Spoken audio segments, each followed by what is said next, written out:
नमस्कार प्रिय मित्रों, संस्कृतानुरागियों एवं सुरत विद्यार्थियों, समस्त गुरु शिष्य परंपरा एवं वेद पाठशालाओं में अध्ययनरत छात्रों, आपका एक बार पुनः स्वागत है आपके प्रिय चैनल देव संस्कृत संस्कार, जिसमें महर्षि सांदीपनि राष्ट्रीय वेद विद्या प्रतिष्ठान द्वारा चलाई जा रही कक्षा 6 संस्कृत की पाठ्य पुस्तक के अध्ययन के सोपानक क्रम को पुनः एक बार लेकर उपस्थित हैं।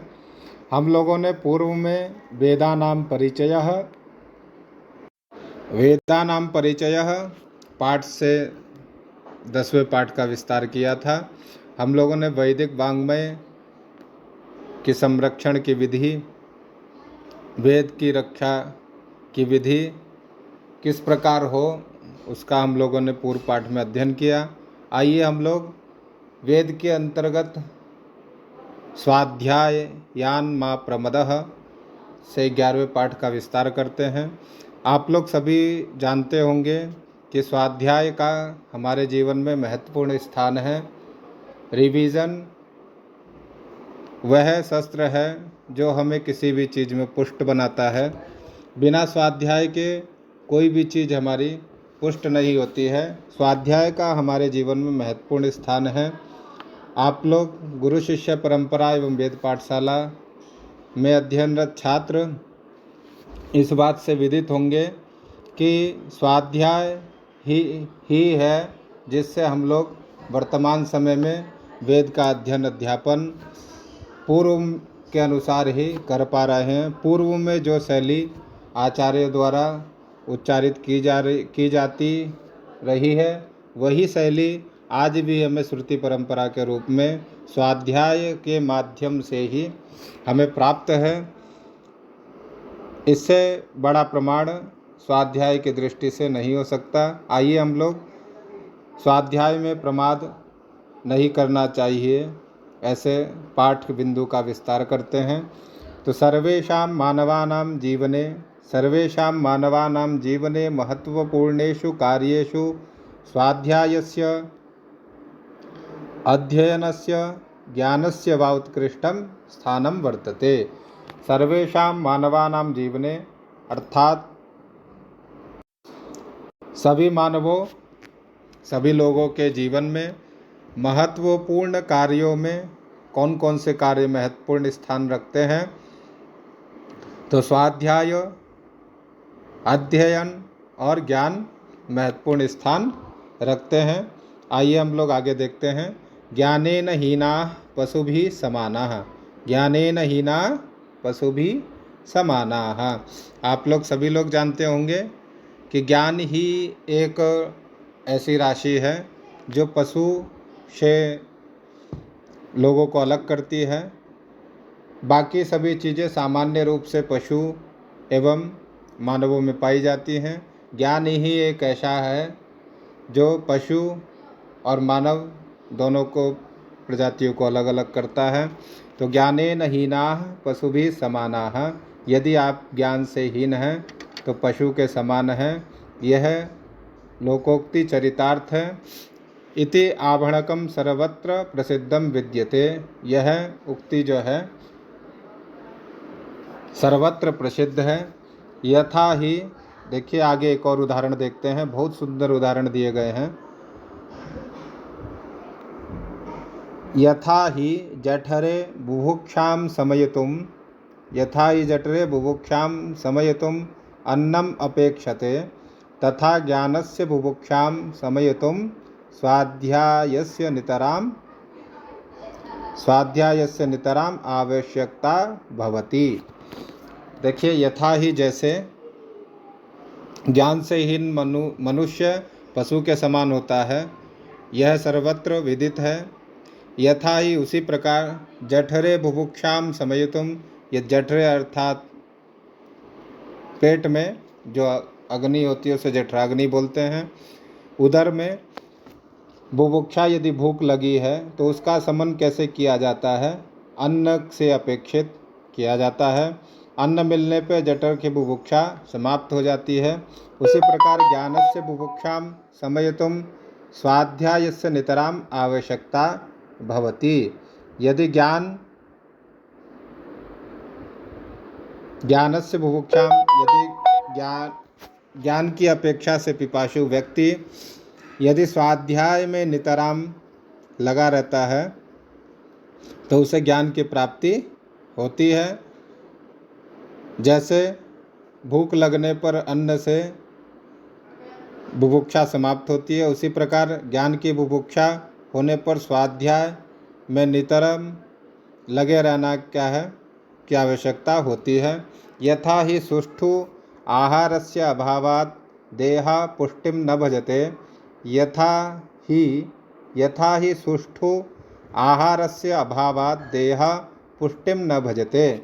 जैसे अच्छे आहार के अभाव में देह क्या होता है, शरीर, देह अर्थात शरीर, पुष्टिम क्या होता है, पुष्ट नहीं होता है, मजबूत नहीं होता है, उसमें शक्ति नहीं रहती है।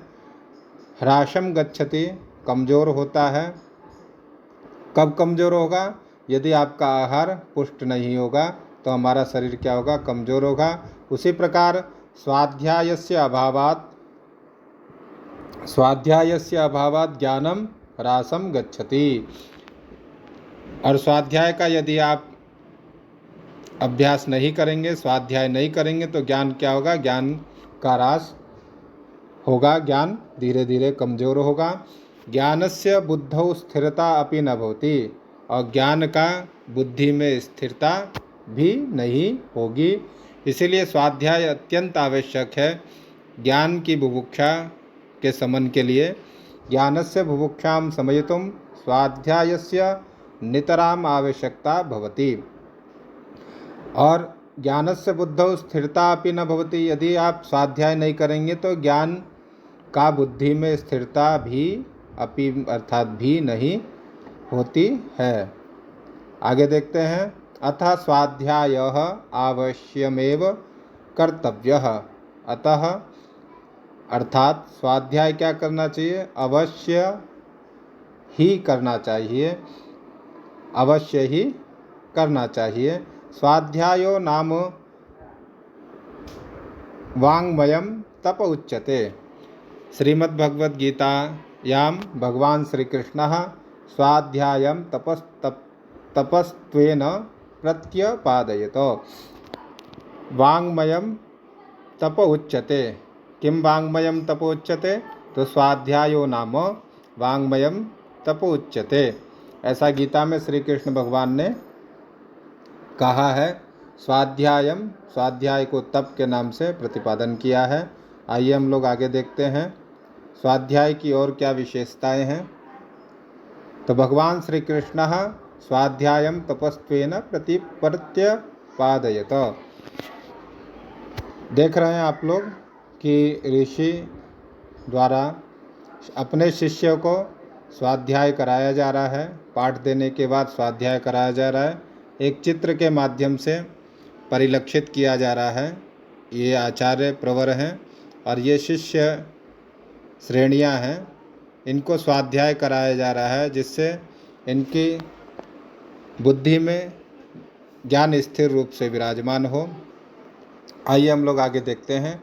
स्वाध्यायो अध्येतव्यः इति वेदे विहितो विधिः। स्वाध्यायो अध्येतव्यः इति वेदे विहितो विधिः।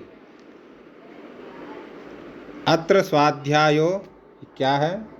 तो अत्र स्वाध्यायो नाम प्रत्येकं जनस्य वंशपरंपरातः प्राप्ता वेदशाखा। अत्र यहाँ अत्र स्वाध्यायो अध्येतव्यः इति विहितो विधिः। अत्र स्वाध्यायो नाम प्रत्येकं जनस्य वंशपरंपरातः प्राप्ता वेदशाखा।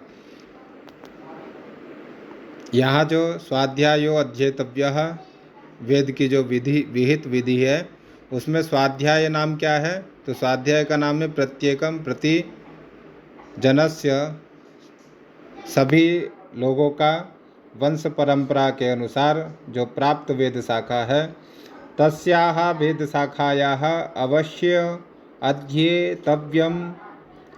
अध्येयत्वं स्वाध्यायो अध्येतव्य इति।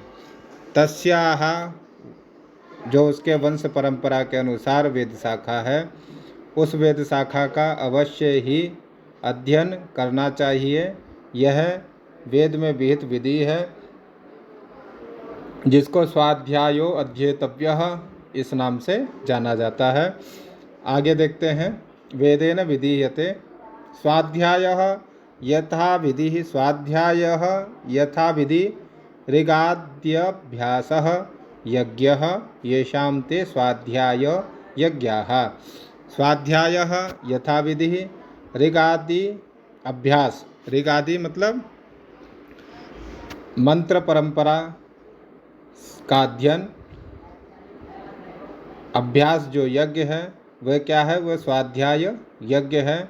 ऋगादि मतलब ऋग यजु साम अथर्व, ऋचा संबंधी जो मंत्रोपरक जो अभ्यास का जो यज्ञ है वो क्या है, येषां ते स्वाध्याय यज्ञाः। अग्रे चलामः, ज्ञान यज्ञाः ज्ञानम शास्त्र परिज्ञानम यज्ञः। ज्ञान यज्ञ से क्या जाना जाता है, ज्ञानम शास्त्रार्थ परिज्ञानम यज्ञः। ज्ञान यज्ञ किसे कहते हैं, तो शास्त्रार्थ परिज्ञानम, शास्त्र के अर्थों का ज्ञान होना क्या कहलाता है, ज्ञान यज्ञ कहलाता है।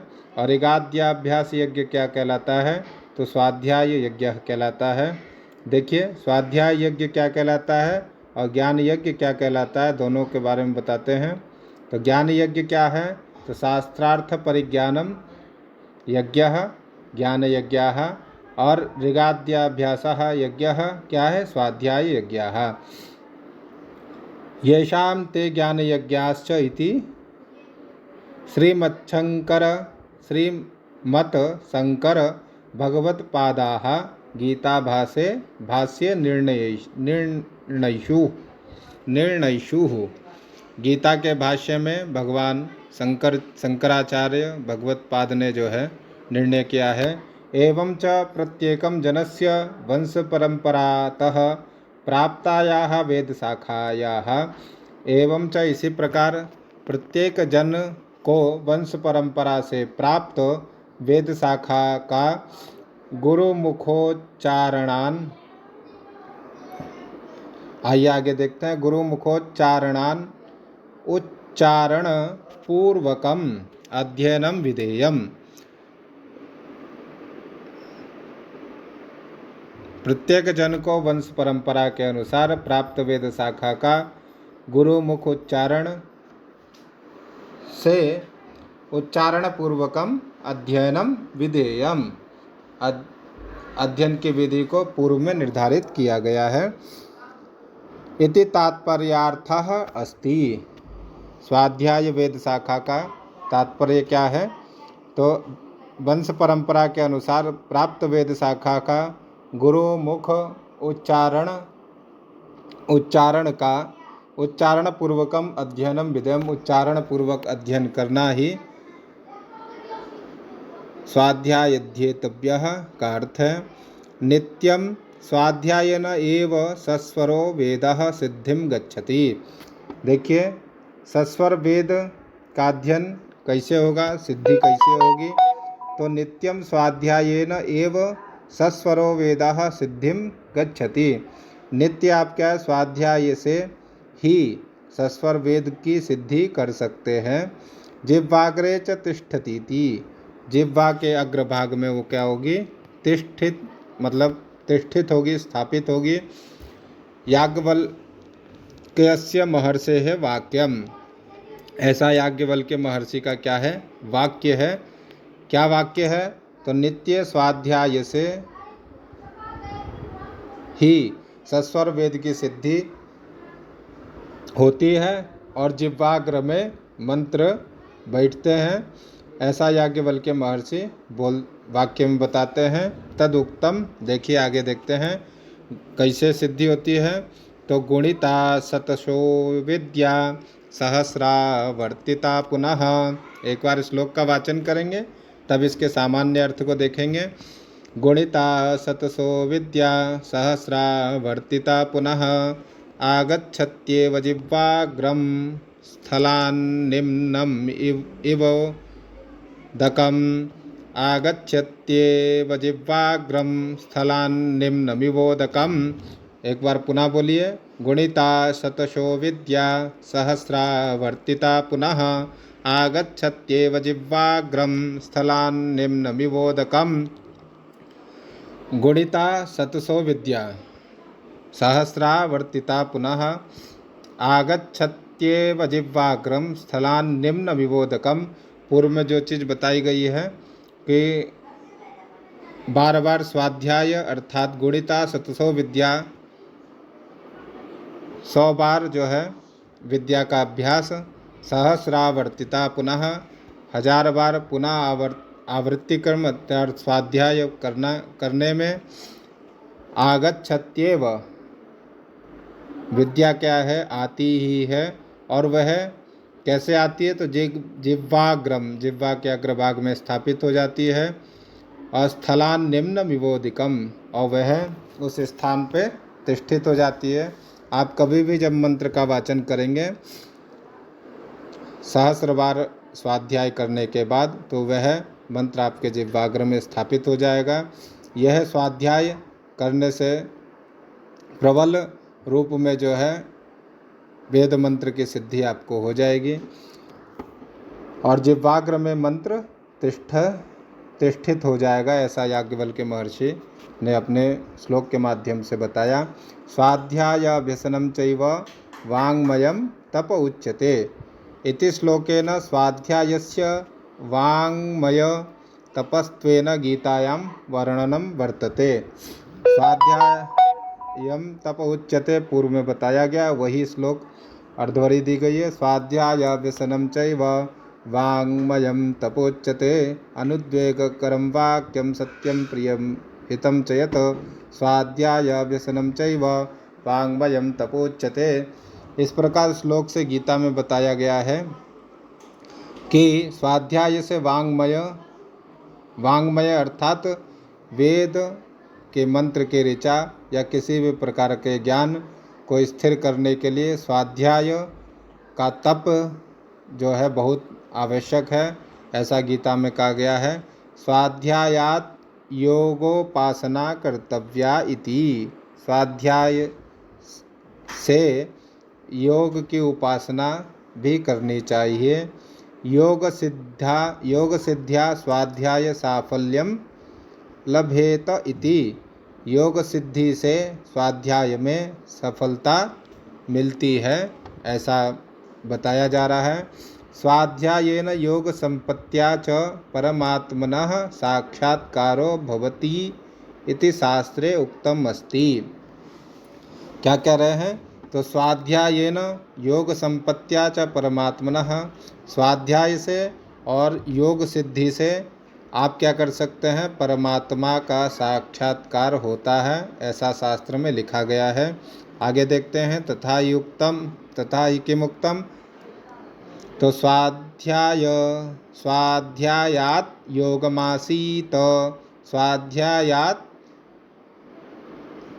योगमासीत योगत स्वाध्यायमानयेत, स्वाध्यायात योगमासीत योगात स्वाध्यायमानयेत, स्वाध्याय योग संपत्त्या परमात्मा प्रकाशते। देखिए, स्वाध्याय और योग से क्या किया जा सकता है, परमात्मा का साक्षात्कार किया जा सकता है। तो इसीलिए हमें स्वाध्याय और योगाभ्यास का ध्यान करना चाहिए। आइए आगे देखते हैं। छांदोग्योपनिषद धर्मस्य 3 स्कंधान आह।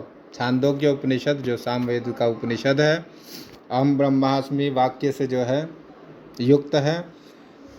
छांदोग्य उपनिषद धर्म के 3 स्कंद कहते हैं। छांदोग्य उपनिषद में धर्म के 3 स्कंद बताए गए हैं। कौन कौन से हैं, तो त्रयो धर्म स्कंधाः यज्ञ अध्ययनम दानम इति।